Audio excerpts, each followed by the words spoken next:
Grand day, amazing souls. How are you feeling? So, life has been quite different. So, let's get started. Back in 2018, there was two total lunar eclipses, but one particularly in July. And that was, what do I want to call it?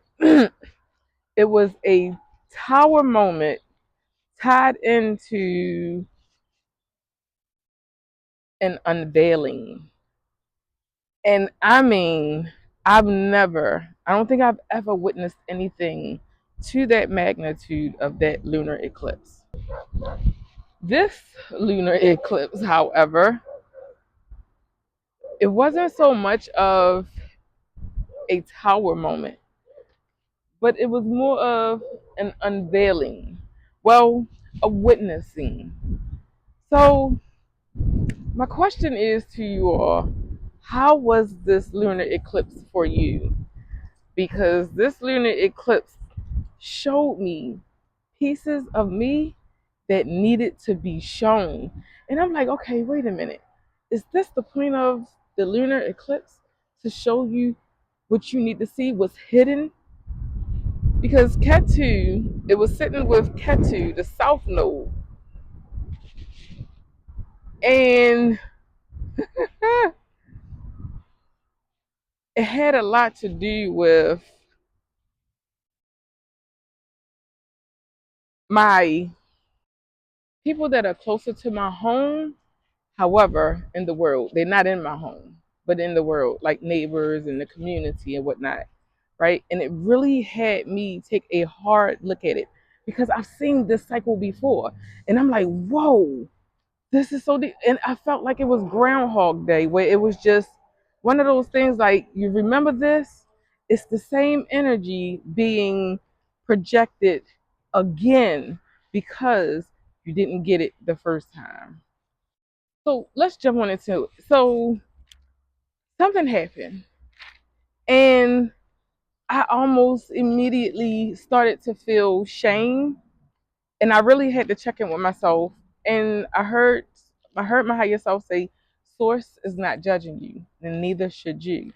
And that really made me feel comfort. And I took a shower because I wanted to be able to cleanse myself of that thought process, right? Because water is cleansing. It's time to accept accountability. And I thought I was done with, and this is me being transparent, you guys. I thought I was done with the people pleasing, even though it's not to the extent that it used to be. The point is, I still have some of those qualities, like it's like residue, that sticky residue that's left over. And I've been noticing how I've been engaging with others, and that engagement has been leading to other things. And it's like I'm not that present as of late. And so it's like, well, we need you back on track because you have something to do. And I'm just like, whoa. So it's like I have to really be at a place to take accountability at this place and space. You know, one of the biggest things that I've been noticing throughout my journey, especially here in Texas, is one of my spirit animals, right? And a lot of, I've heard people say there's no such thing as spirit animal. Well, we can call it what we want.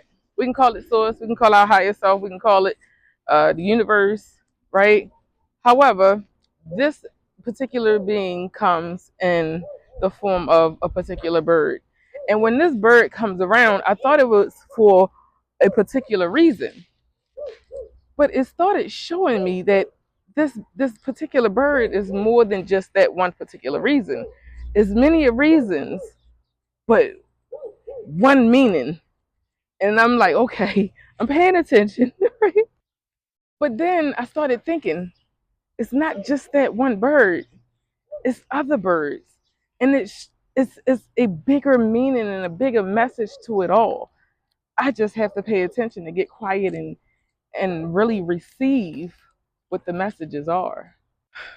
So as I was finishing up in the shower, Spirit gave me this impression, And it really helped me to understand what my higher self was conveying to me, right? Also, after that impression, something else happened. So I would get these neck pains, right? It's still there a little bit. But I noticed as I was picking up what spirit was putting down, the pain was just easing up. And I tell you this, whatever it is that I need to be paying attention to is something from my past. Now, they say that when the left side of the body hurts or aches or anything like that, it's something dealing with the past.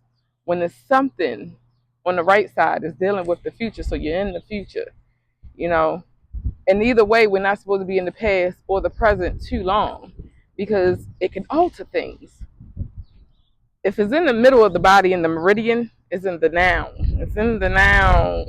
Okay? So pay attention to those. Also, I wanted to point out that we're in the middle. As of right now, today is, what is today? Wednesday, March 4th. We're in between, we're in between two portals. If y'all recall, February was a Friday the 13th, and this month, March, Friday the 13th, will be another portal. And pay attention to that. If you believe in that, if you don't, that's fine. But what happened on or after February, Friday the 13th? Hmm. Something something happened for me. And actually something is happening for me again March, Friday the 13th. I see something, y'all. You remember them spirit animals I was talking about? I've shown y'all on these cameras and it's like, okay. But we're in some kind of energy. Pay attention to that. Question that if you feel that shift. Okay. So, lastly, my question to you is what did you receive from this lunar eclipse? Because it there's been something in the shadows lurking and it came to surface. I know mine came to surface yesterday. Like I couldn't believe it. But yeah, pay attention to that, question everything. So if you haven't heard it today, I love you. I love me. I love us. I love we. Peace. Happy portals and happy Mercury retrograde and happy lunar eclipses and solar eclipses and and the list will go on and on. Peace.